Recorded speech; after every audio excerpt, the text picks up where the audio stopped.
implies that they're not being fed at home. So I think that's a black thing as well, where you don't want to do that, but you always offer.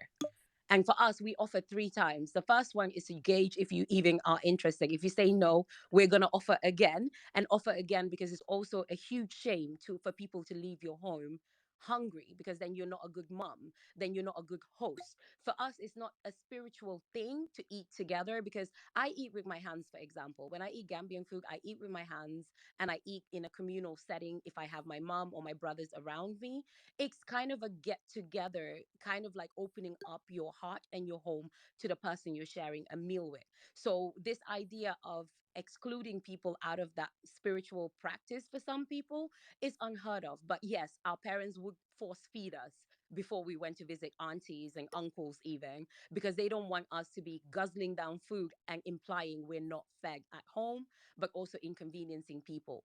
My mom, when she came to Sweden, she would also tell us, like, if you notice that they're gonna eat and they put you in a room, come back home and eat. Because it's for us, it's also a big shame to be treated as if you're some hungry, starving urchin, street urchin. So it's better to go home where you know food is plentiful and we share, rather than actually be put in that position. So yes, absolutely accurate. Abyss, who is next? Yes, it would be Natalie. Did Natalie speak? Okay, Hi, Natalie. Natalie. Hi everyone. Hi Lavette. Thank you for the space. Yeah, my name is Natalie. I'm from Zambia, currently living in Netherlands with my Dutch husband. Yeah, the conversation around food is very interesting because back home in Zambia, it doesn't matter whether you're rich or poor, food is a very central part of our culture. I remember growing up, every time we would have visitors, and I don't know about everyone else in the space, but in Zambia, it's very common to have unannounced visitors. You'll have an aunt who's in the neighborhood, and she'll suddenly drop home and say, "Oh, I was in the neighborhood." And she'll sit down. Your mom will just give you the eye. She doesn't have to say anything. You're rushing to the kitchen, preparing a glass of water, or if you have juice in the home, you prepare a glass of juice and you make a sandwich or a small snack. Food is still a very central part of our culture. So when I moved to Netherlands, I got quite a culture shock where you'd visit someone and food wouldn't be offered. You'd sit there for an hour, 2 hours, and food isn't offered. This and visiting in Netherlands generally, even amongst close friends, is by appointment. So you've made an appointment with someone, they know you're coming, and you just sit and you're chatting, and there's no food offered, and sometimes you have to carry your own beer. So I found it really, really strange. And now that I recently had my own child, I'm conflicted. I'm like, is this the culture I really want to raise my child in? It's sort of very individualistic. And I grew up in a community sense, growing up with my cousins, and my thing is your thing. Yes, we had boundaries, but sharing was very possible. But here it's very closed off. And even making friends here is quite difficult. So I've found it quite easy to make friends amongst fellow expats, non-Dutch people who are living here. Recently, I went to one of my Indian friends' home. We haven't known each other for a long time, and it was a very impromptu visit. But I sat down and we ended up chatting for 2 hours. I was offered food endlessly. I was even given a doggy bag. And when I came back home, I told my husband, I was like, oh my goodness, that's the first time I've been to someone's home and it reminds me of home. I just felt so welcome. So yeah, that's been my experience here in the Netherlands. Thank you so much. Your experience echoes a lot of our experiences here. Abyss, do you mind helping me out? I Yes, yes, yes. If you are gonna speak, make sure to raise your hand. The next person would be Karim. Sorry if I'm mispronouncing your name. Hi everyone. Can you hear me? Yes. Yes. Oh, thank you so much for the space. I'm really shocked for so many of us Africans who have dreamt about moving to Europe and watched people in Europe on in movies, and we would be shocked to know that we are uninvited to homes. And I already had a comrade who said food is very sacred in Sweden and its culture. But I think it's time we try to redress some of the cultural issues because of where they might have come from. Maybe by the time people instituted that culture, there was scarcity of food and it meant something. I mean, the same vigor that we use to bash cultural practices that we need to abolish, let me say in Africa, like somebody earlier spoke about early childhood marriage. Time came when we needed to evolve, and these things, a generation comes and you feel like we need to move past that. Uh, 40, 50 years ago, if somebody was to argue against that, having childhood marriages, somebody would you would be crazy because in some places life expectancy was what 40, 45, 42. So if somebody had argued from that perspective of continuity of having people have as many children as they can, you would understand. But with the introduction of vaccines and the life expectancy of people in the African community has almost doubled, there is no more need for such practices, and people are moving away from such practices. And I think for my comrade, the comrade from Sweden who spoke about um, we are now living in a global village where my neighbor would would most definitely be looked at as my family.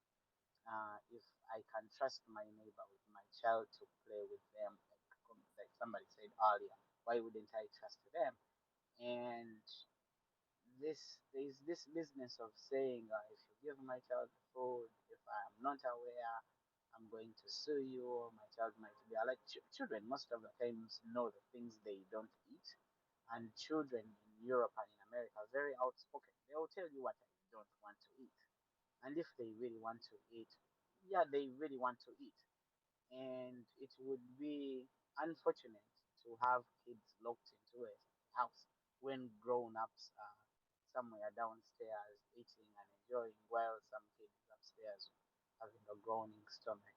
I'm really really surprised by such a culture, but I think it's time for some of those practices I to agree, end. Kareem. Thank you so much. I absolutely agree with you. The thing is, when you are in Sweden and you criticize Gambia or Zambia or South Africa or any other nation that they feel superior to, nobody will bat an eyelid. In fact, they will use those streaks to say how primitive we are.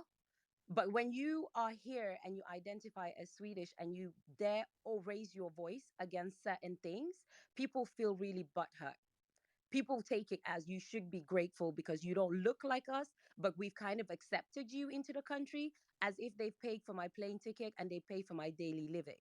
So there's a huge ego issue as well, which really Swedish people are not known to have big egos because we're not supposed to think we're better than anyone else, but we do think we're better than everybody else. And that is the conundrum that I feel is hypocritical. And we also have to address. You cannot assume that your culture is the only dominant one that is free from any critique because some of our cultural practices are freaking weird. At midsummer, we dance around the upside down penis. What about that? That's weird. We can't talk about it. I'll dance around the penis, but I can still think it's weird. But we do that every single midsummer. It's coming up again. The penises are being erected. We're going to wear flowers in our hair and dance around it. Now what? But I actually enjoy that one because it's just an opportunity to eat fish food and dance and be merry. That's it. So it's not all cultural aspects of Sweden I want to break down. They just some that are odd, really, really odd. Gemini and then Max, and then we're going to circle back to Anton and Angelica. Hi. Thank you. So before I get into what I wanted to say, I just wanted to say just very from a very simple level. Let's not make food the matter of feeding children and or guests a matter of food politics. Just on a very simple level. If your kids have been playing with other kids, they are likely hungry. Taking the trek all the way back home is just, it's not, it's not something we should be doing to children. As people grow up, we can subscribe to various food politics, etc., etc., and I'll get into that in a moment. But please just leave kids out of the subject. If there are kids out of the house, feed them. Now, I wanted to like zero in on something that I think it was Aaron or Anton had said, and this is a genuine question to like my Swedish friends. I personally am from Zambia, but I'm living in the US, and I remember growing up. Two different types of things would happen with when my friends are around and there's food involved. Either A, if I was at my friend's house and I had lunch at my friend's house because we were playing and I stayed around for lunch, I would very much get scorned, and once or twice in my life got an ass whooping from my mother because I ate at somebody else's house. On the flip side of the coin, if I had my friends over and they were not fed at lunchtime, the same thing would happen. I would get scorned by my mother and once or twice got an ass whooping. Growing up as an adult, I kind of figured out it's kind of like the almost, for lack of a better word, like the weird sense of shame and or like identity around like elders and like giving food to people. It's like on the one end you don't want to feel like, oh, you're imposing on other people and you don't, you're not capable of feeding yourself, but on the other end, you don't want people to like, you don't want people to feel you don't have the capacity to feed them. So I think Aaron had said something to that, to a similar effect of, um, as parents, you don't want to be feeding somebody else's children because you don't know what their food situation is like at home, and you also don't want to like, you don't want your children imposing on other people's households because you don't know if they have like the capacity to feed other people. So I want to, this is a genuine question to the Swedish people here. Could this be like where this kind of had started in a nuanced, well-meaning way, and kind of got blown up to kind of like a, oh, this is just the way things work now? Thank you. Any Swede want to answer that? Matt, you are our honorary Swede. Well, I think that from a certain aspect that's correct. I think that there is a fear of imposing or um, kind of you feel like you're taking over someone else's job as a parent. I think there's a genuine fear in a certain aspect, but I think like we mentioned before, I think that this as we've spoken before about Jantelag and the things how things function here in Scandinavia and particularly in Sweden, there is a culture that is not necessarily healthy that stems from extreme individualism. And I think that's something that has to be taken into consideration when discussing this specific topic here in Sweden. So I'm sure there are some parents that are um, that feel uncomfortable in feeding other people's children as just out of fear of doing something improper. But I also think that there is a cultural problem um, that stems from how things function here socially as well. And also, I can just add, in my experiences, even as a lecturer, one thing I do fault Swedes for is when we fear doing something wrong, especially that could be construed as racist or looking down on someone, we would rather just stand still and not do anything at all. We won't do anything for fear of doing the wrong thing, which is very problematic, which means we can't have difficult conversations around race, for example. We can't have difficult conversations about cultural shocks and immigration because no one wants to say the wrong thing. So they end up doing the wrong thing over and over again, putting us 15 years behind where we should be as Sweden being the pinnacle of prosperity. A lot of us are not prospering here.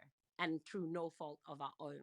So sometimes not asking, that unwillingness to ask because you might be seen as doing something wrong, stops you from asking at all. And that is a hypocritical problem here in Sweden. You will see it in companies. They'll contact me. Large scale companies will contact me and say, "We don't know why black people don't stay when we hire them." And then I come in and I see so many issues with the work environment, from calling chocolate balls nigger balls, which is a thing in Sweden, and it's not okay because they're chocolate balls, but we call them the N-word balls here. And it's a huge conversation. I'm like, how do you expect black people to be comfortable here? People are touching their hair. People are asking them if they lived in mud huts from where they came from.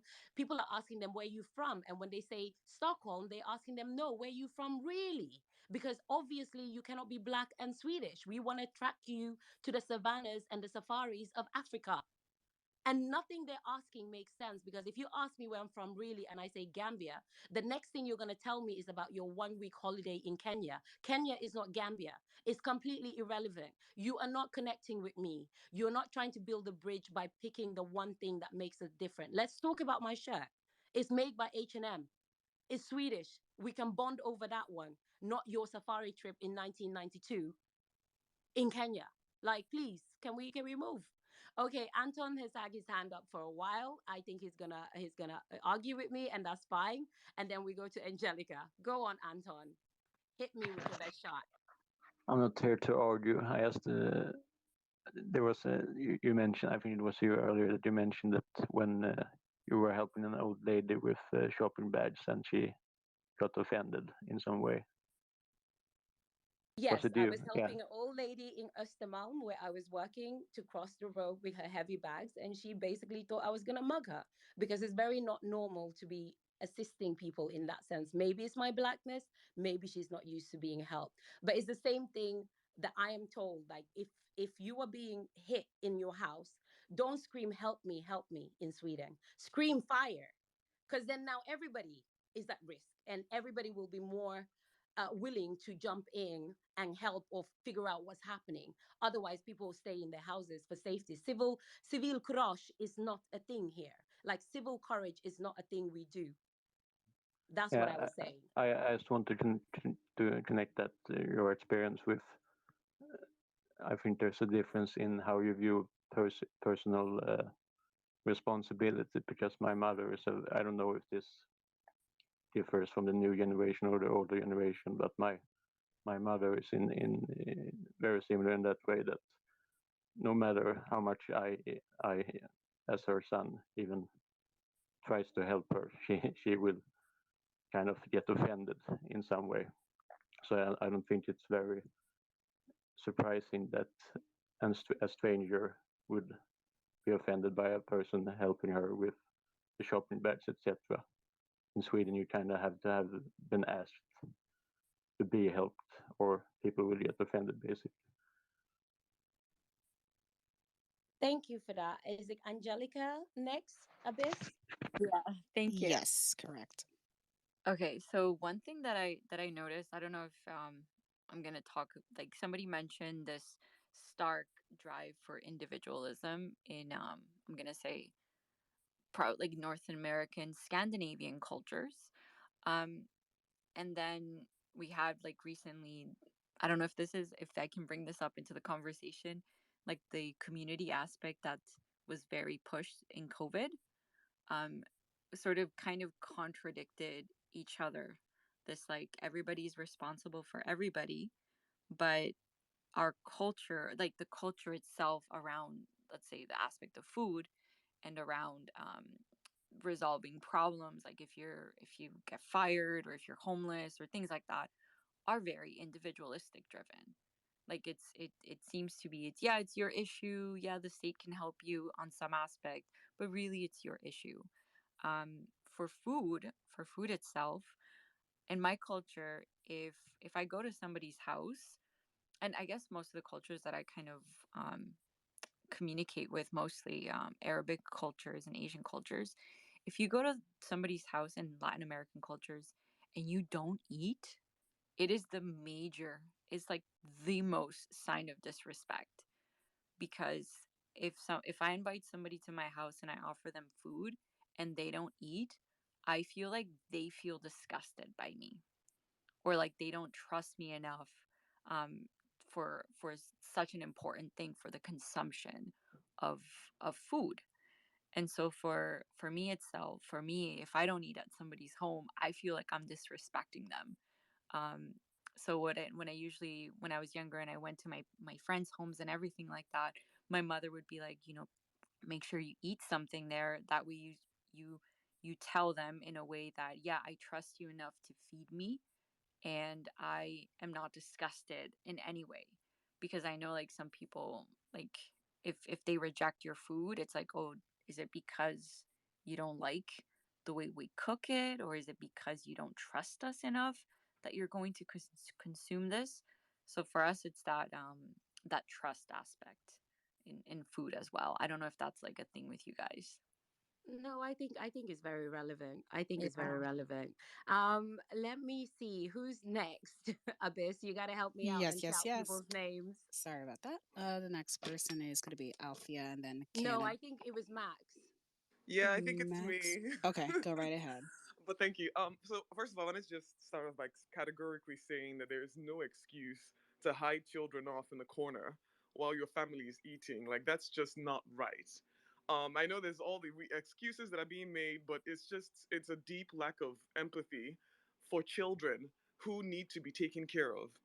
So I'll say that. And then for me, I'm in America, I'm in the US, and I'll say I feel like that, I think I see aspects of that upbringing also in the United States to some extent, because a lot of when I first came here, part of this culture shock I felt was how like Venmo is like a cash transfer app that's used here a lot between like sort of millennials and Gen Z and the Gen Zs.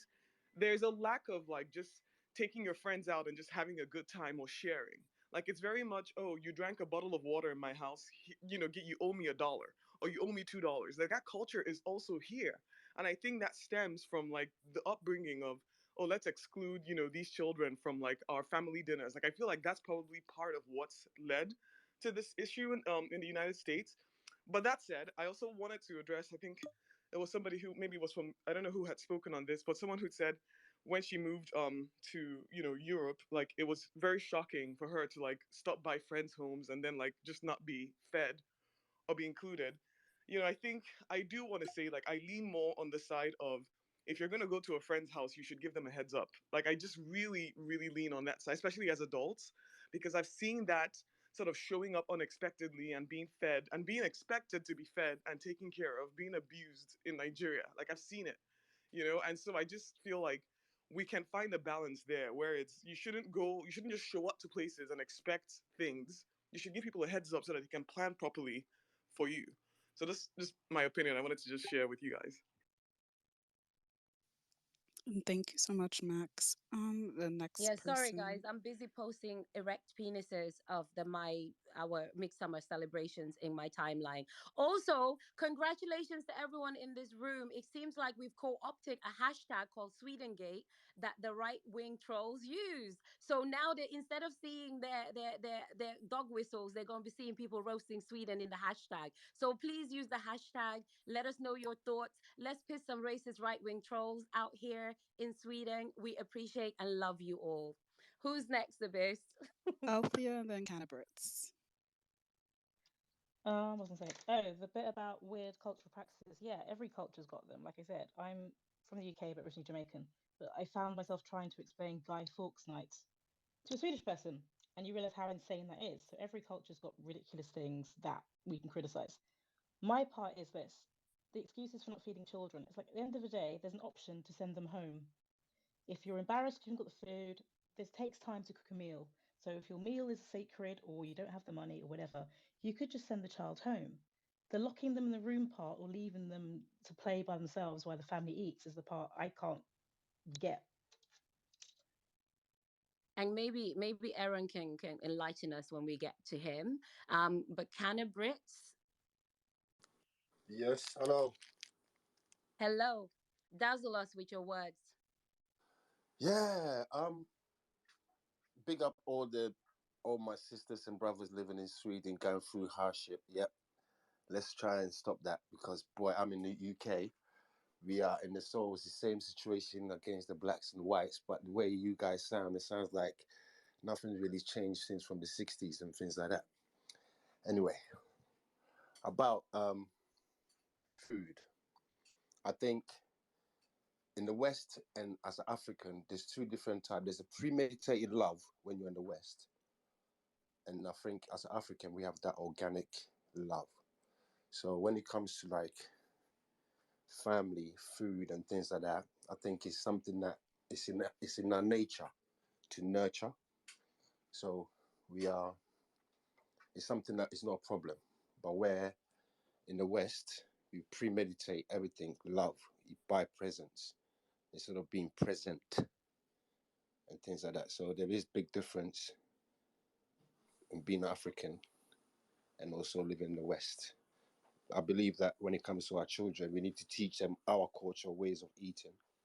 Because I can tell you an example. I was with two kids where I gave a chocolate to an Indian child, and the Indian child said to me, "I don't eat things like that." And this kid must have been 5 years old. So that kid has been taught how to eat when he's outside and things like that. So there's nothing wrong with teaching your children what's right and what's wrong when it comes to eating healthily. That's what I have to say for now. Thank you, Cannabrits. We're gonna give Aaron a. I want to call you A Aaron. Like, go on, A Aaron. I mean, yeah, that is, yeah, okay. That fits well, It's especially it's in different actually a parts. joke Yeah. about how Black Americans sometimes will Oh call no, names no. differently, but it's Oh no. normalized. So you're Yeah. A Aaron from here on out. Believe me, I know that one, and I humbly applaud it.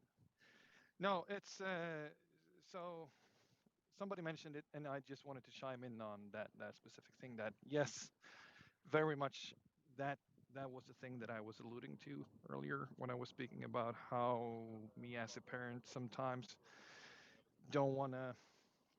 You know, you already said it plenty of times. Actually, I don't need to bring it up again. I just wanted to chime in and say 100% on that one. That you don't want to make other parents feel like, wait a minute, we don't need you to feed our kids, like that. But to the other point as well, I do remember when we talk about culture and like helping out. I remember rewinding maybe 20 years back when me and my partner we I lived in a very small apartment, and we were just having a laugh, dancing and fooling around in our small apartment, and for some reason we fell, and we made a whole lot of noise when we fell, and it was pretty late. So of course we got worried that we would wake the neighbors, and when we fell, my partner actually screamed pretty loud because we thought that we were about to get really hurt. So hearing that from afar could really make you think that something terrible is going on. And the weird part was the day after when our neighbors actually knocked on my door and came over and said like, so we heard this big scream yesterday, and it was so loud that we couldn't really sleep. We just wanted you to know to keep it down a bit. And I was standing there looking at her and thinking, but hold on, miss, uh, what if what if there was a what if like I was a wife beater or something terrible? Are you serious? And from that point, we spoke about it, and we have been speaking about that for quite some time. How weird it is for them thinking that and not calling, the police or something if they were worried that something actually happened. No, it's yeah. I just remembered that one when I heard you guys speak earlier about the cultural thing, and the individualism. But no, I'm Just gonna say if you're in trouble in Sweden, scream fire. It don't matter yeah what's happening, yeah. everybody will run out. But That's if the you're part. saying help me, no, they're not coming out for that at Yeah. all. No, I Um, mean, I love this space. I wish I would be able to listen in some more. I'm glad we're that you're recording recording it. it. We're Yeah, recording it, it's so you awesome. can listen back, fast forward, rewind, laugh, Yeah, yeah. eat your food whilst you're doing that. It's all good. And Um, to your knowledge, Lovett, I do think that they mentioned something on the radio in the car. Yes, yes, love. They called me this morning. I'm Yes, not I do. participating in any, like all of the major newspapers in Sweden, Oh yeah. and also some right wing magazines have contacted me wanting me to talk about why I'm not grateful to be in Sweden, but also what is this phenomenon. And I'm like, I'm not talking to y'all. I have nothing to sell. I'm not talking to y'all. But they were talking about it on the radio and they quoted me verbatim and they translated what I said to Swedish and they fucked it up. They fucked it up. I had to call in with my burner phone and correct them. All right, keep them coming. I Thank appreciate you, you. All Aaron. right, stay safe. Go on, Milky Way.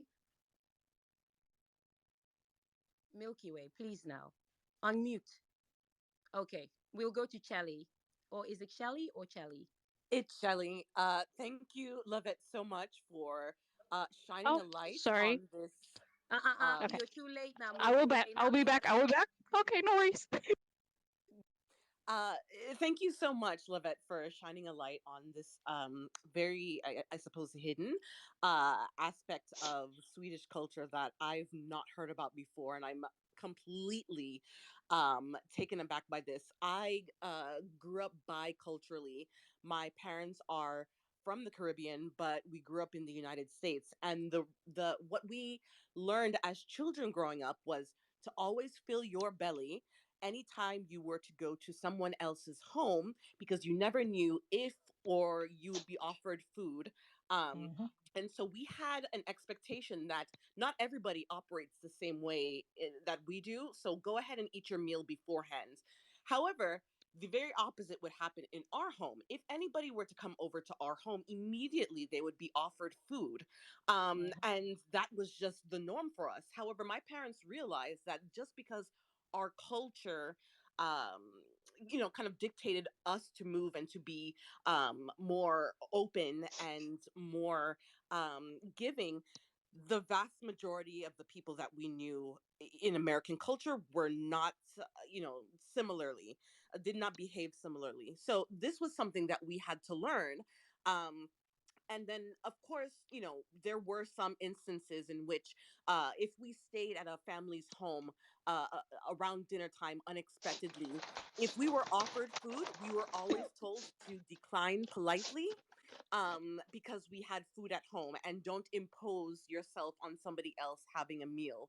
So that was something that we learned as well, that we were to say no to somebody offering us food, and to know that for whatever reason we would have food at home. So, and this was something that I think culturally growing up, it was something that was the norm in my parents' country, that you simply did not accept food if you were at someone's home during dinner time.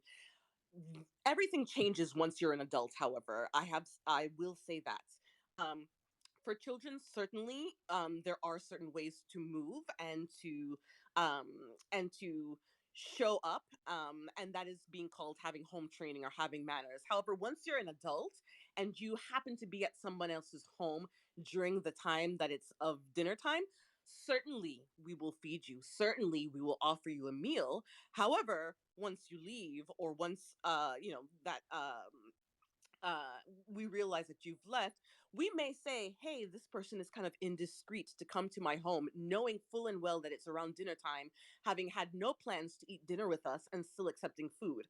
So there is very subtle cultural differences around that once you become adults.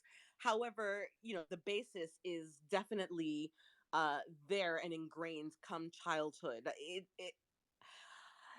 All I'm saying is that we have learned how to navigate American culture differently while having our own cultural norms in the Caribbean. But hearing this experience with children in Sweden is flabbergasting to me. I cannot imagine having an upbringing like that, or having the expectation that that is how adults treat children around food. So thank you so much, Lavette, um, Thank you, for Shelly. exposing this.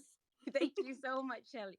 I'm gonna find our the N word balls and post it in the hashtag, because I don't think people understand how backwards we actually are here, where people are dying on the hill to call chocolate balls the N word balls. Like, that's the very fundamental analogy of how backwards we are when it comes to race and actually having empathy for people that don't look like you. Milky Way, I hope you've put your running shoes on. It's time for you to go. If you're in the comments in the listener section and you are a white Swede or a brown Swede or a black Swede and you want to come and share your trauma, by all means, request the mic. Come and fight See, for your life. see, you enlightened my Ethiopian in me. So sorry about that. I couldn't find my phone quick enough. So hi, my name is Milky. I live in Denmark. I'm originally from Ethiopia. So I lived here for almost 9 years. Like a lot of Swedish and Danish culture, I think, are very similar. Um, and like this whole discussion about kids now being invited downstairs to have food is bigger than the food. I think people are not understanding how, even as grown adults, Swedes are reacting the same way, or Danes are reacting the same way. This is the reason in the 70s, for instance, in Denmark, when immigrants workers came here to work and were worked their ass off, still were not allowed into the communities and built their own communities that are now being torn up because of the so-called ghetto uh, law and parallel subphone and so on. So it's bigger than just food. The community, like the both, let's just put it as a whole, the Scandinavian community in general is quite unwelcoming, rude, and quite frankly, it's like you said, Livette, as well. If you come when you're above like the age of 11, it's quite hard to find friends. I've seen it myself. I've gone to the same school for 7 years, and I can count how many of them I've spoken to throughout those 7 years. None of them will like say hi to me if we pass down the road and so on. It's normal. But the non-white Danes that I went to school with, I have great contacts with. So it's beyond just kids not being invited downstairs. That is horrific. It's just the iceberg of what the culture in general is, and how I don't remember if it was Matt, I think, who said about this hyper individualistic culture they have. Yeah, So, it's like we mhm. talked about earlier. ex- ex- It's global, and when it comes to all of Scandinavia, it's kind of the same mentality in general in Scandinavia. exactly. And you add on race to it, where again, same thing here. Niabola, like Fluobola, they just started changing the name, the placket on the chocolate balls. And there was a huge discussion. We're talking about 3, 4 years ago, if they could say Nia in like in the place of chocolate and so on, or if they can use it for child stories and so on. These are like discussions that are happening today. That just Yeah, shows you how exactly. People Yeah, backwards. still have books with gollywogs in them here in Sweden, and people say again, it's part of our culture. Pippi Longstocking. Some of you have read them as kids. You know, Pippi. Yes. Everyone knows them. Pippi's dad was a nigger king in the Mm-hmm. West Indies. And even though the author Astrid Lindgren said that she regrets putting that epithet in her books, white Swedes are still writing op-eds about this. Their right to call Pippi's dad the nigger king of the West Indies. Like, it's mad out here. Mm-hmm. So And then, sorry, we go ahead, oh, sorry. land, and No, then we'll go to Swedi. yes, thank you. Oh, that was it. Okay, girl, that was like a No, little. no, I thought, no, I thought you had to go forward. No, I meant to say this is um, when we were talking, it's bigger than just food. When we were talking about parallel sample, why actually immigrant communities, migrant communities create their own ecosystem instead of, I hate this word, uh, blending in within the Danish or Swedish communities. And uh, that is not like, the communities are not even open enough for that. So instead of tackling that, they're tackling those like parallel samphone.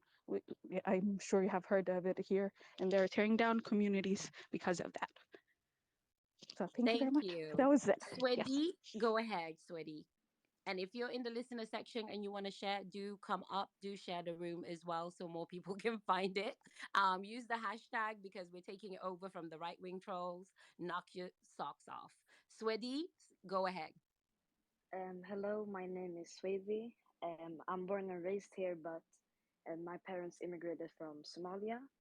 So when I saw like all of these tweets about Swedish people not feeding their like guests, it like unlocked a memory for me. Because when I was younger, I used to like go home to like my friends and play. Or, like I used to go home to my neighbors that like live in the same area as me. And I remember this one time, my friend asked her parents, like, "Oh, can Sweetie eat this?" Because her mom had like made a casserole, and the casserole had like potato and pork in it. And then she said, "No, I'm not sure what Muslim people can eat." Because like, and then I told my friends, "No, it's fine. I don't eat pork, so I just like go and play in the room." And this is something that happened several times, which is probably one of the reasons that my mom didn't like me going home to other people. But literally every time that I had a guest, or my sister had a guest, or my mom was like inviting people over, we spent the whole day cleaning the whole house, like even like the doorknobs or and the windows, like every like centimeter of our home was cleaned. And my mom would like cook a whole buffet and make tea and coffee and like get juice and water and literally anything just for a guest that would stay for 5 minutes. So it's very much a cultural thing that people do not like didn't feed their guests, because I feel like it's more common for like not to feed kids than to not feed adults, but like it's still a thing here. um but Someone like said someone said in the hashtag, Swedish people like to do mukbang and have their guests watch them eat. And I think that's very accurate. yeah, it is like I have a Kurdish friend, and every time I go to her house, like I've been friends with her for like over 5 years and I'm 17. And every each time I go home to her, we always eat like if her mom cooks something, like there will always be more than enough for the people that live there and I guess. And I feel like, yeah, again, it's just a cultural thing, because like this the excuse that I always got when I was kid was, oh, like no, there's only enough food for the family, or no, we didn't expect a guest, all that BS. But like if you go to like literally any person that is a Swedish, they will always have enough food for you, and you will always like have a seat at their dinner table.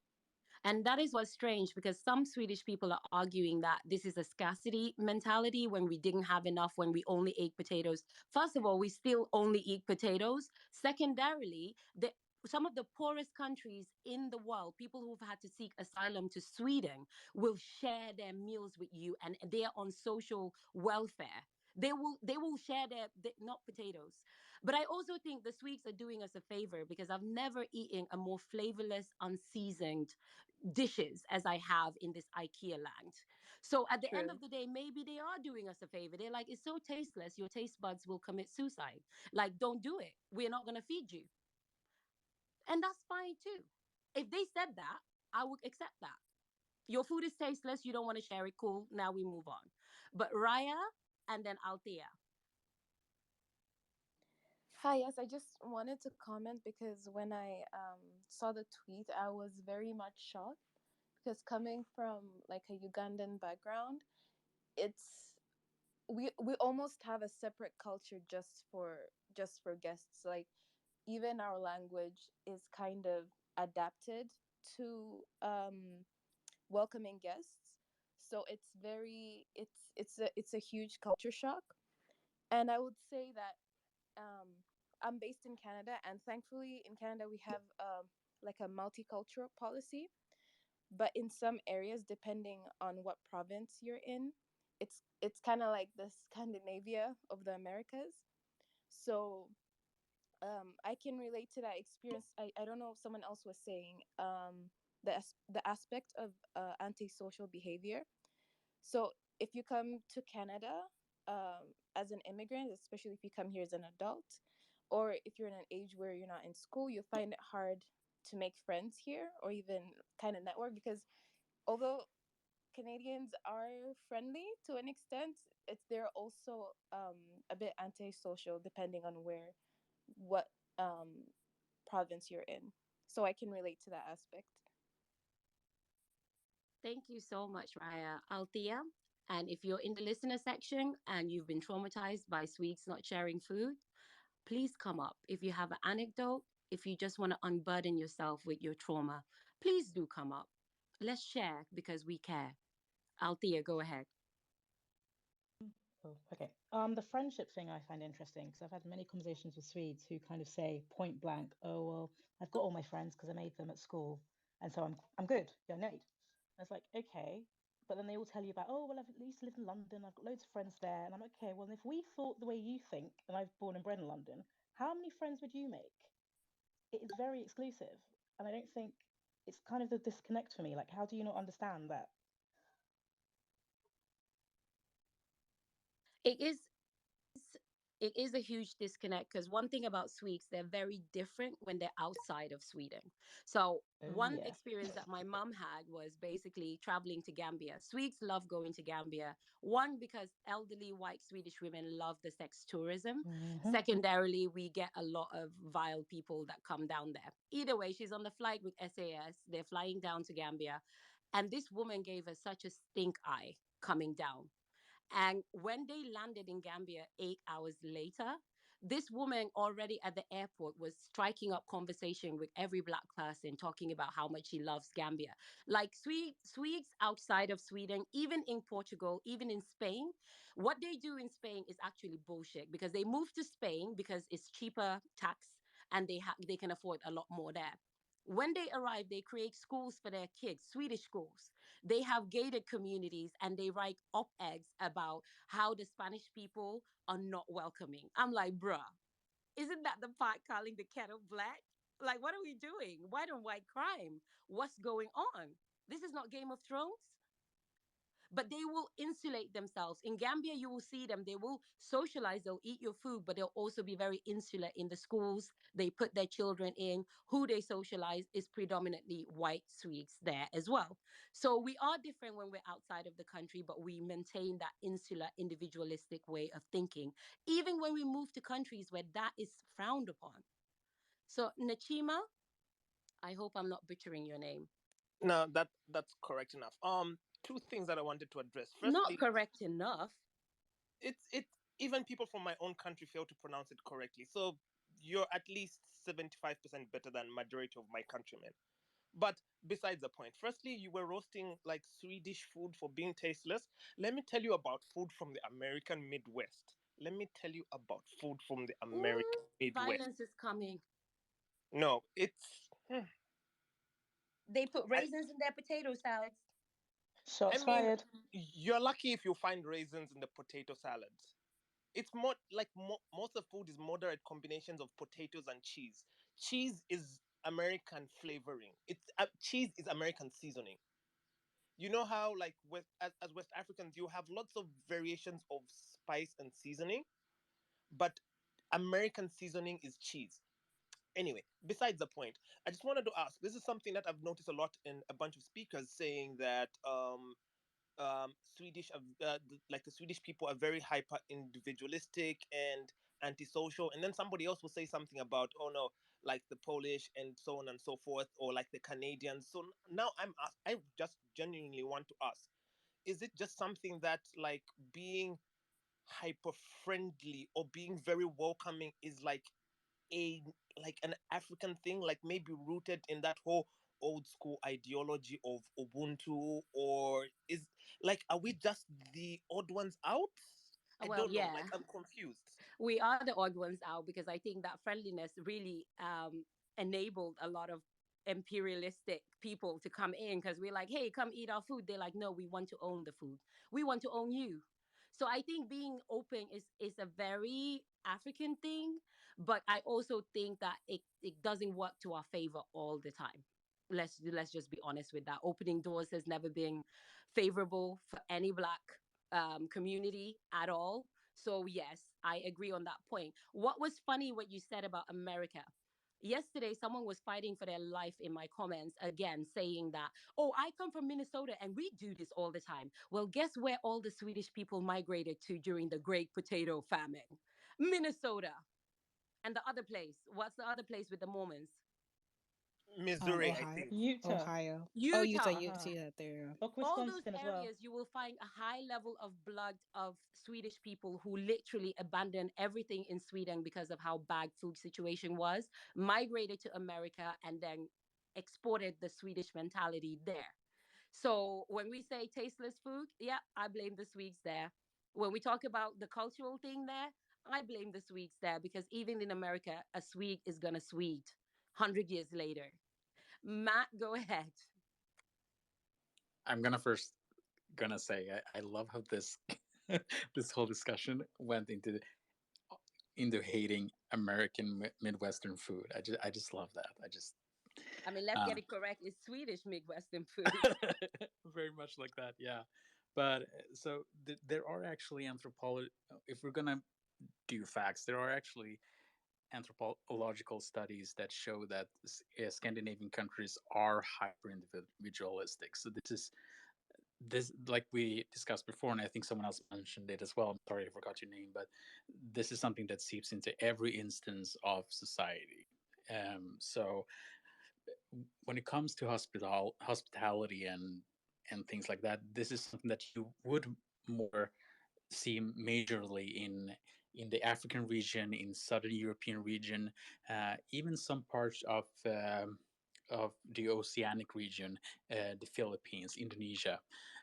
So this is something that is uh, what's important with this discussion in general. That I think is that we actually dare to discuss this as a problem. That this is a cultural problem phenomenon that is actually deeply problematic, and it alienates people, it marginalizes people, and it's something that's very important to highlight, even though I think a lot of people, like Lovett is very well aware of, a lot of people will not like this discussion. They will be very mad at what we're discussing right now. Thank you so much for that, Matt. Abyss, who's next? Is it Valerie? If you're gonna Yes, speak, put your hand up. Valerie. Shiro, mute yourself. Hi everyone. I'm in North Africa right now, and it's really interesting listening to the conversation. And I just want to ask: have we all come to a consensus that? I mean, do y'all think that it's just whiteness that is the issue inherently, or is it like country by country? Because when I went to France, it was a lot of when I was in France, it was a lot of the same things. Food being absolutely tasteless, and um, white people being extremely individualistic and very selfish and gatekeepy and elitist and all these different things. So, because from what I'm hearing, it sounds like there may be a hint of white supremacy, maybe the actual problem, as opposed to it being individual countries. Or I could be wrong. Like there could be some countries that are more welcoming than others. Um, but I can say during my travels in Europe, I would say probably Italy was probably one of the more welcoming places that I've Because been they to. got good food. Yeah, and they have good food. So, um, but I can't, and I've been a lot of different places in Europe, and the Dutch aren't really welcoming, and neither are the Germans, and the French aren't very welcoming either. And I'm not going to Spain, um, so I'm just wondering what everybody else thinks, because it seems like whiteness is the the ultimate connector here. Um, and like as far as the Midwestern food is concerned, I've never been to the Midwest. I don't have any plans on going there, and the fact that everything is riddled with cheese is good to know, because I have gas problems and I don't need that kind of drama in my life. So I will Girl, we stay all away from there. lactose intolerant. Yeah. We got And all got IBS out here. But I don't think, for me, I've seen a lot of white people also say that this happens to them. I do tend to think that warmer climate countries are a little bit warmer in how they deal with food in general. So Spain, I've never had issues there. People want to feed you all the time. Italy, I've never had an issue. France, I've really never had big issues because when they invite you, they ply you with wine. So you don't even know what the fuck is happening half the time. But the food was okay. Them snails were a bit chewy, but okay. Like, I'm all right with that. At least you're sharing your shitty food. Cool. But I do think whiteness, predominantly the people that have spoken out about this are black and brown people, but there have been sprinkles of white people, and they have also claimed to be from lower middle class or working class. So that could be it. I think class is a factor. I think race is a factor. I think culture is a factor. And I think cold countries are just colder in their hearts in general. And it's Germanic as well. Like German is included, the Dutch are included, all of Scandinavia is included in this. Like, bruh, and I mean, please. it goes into what you were saying before about lack of sun. There's, I think you're absolutely right, because there really is something about that that is that is affecting the moods of people. But then again, I went to a place like Scotland that really gets sun, and they were super welcoming. I mean, the food was nasty. Yeah, I'm I mean not even haggis and saying all of that, tasteless. but shit. Food was nasty in Scotland. If you go there, bring some Lori seasoning salt or whatever, because oh my goodness. Anyway, but